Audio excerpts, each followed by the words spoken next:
এক ছিল এক যুবক, নাম ইউসুফ। সে আল্লাহকে ভীষণ ভালোবাসত এবং সব প্রাণীর প্রতি ছিল দয়ালু।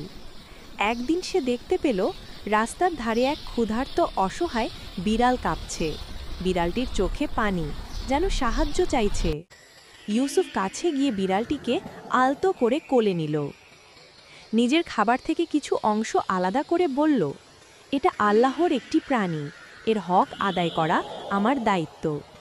বিড়ালটি ধীরে ধীরে সুস্থ হয়ে উঠল এবং যুবকের প্রতি তার অদ্ভুত ভালোবাসা জন্মায়। প্রতিদিন দরজায় এসে অপেক্ষা করত।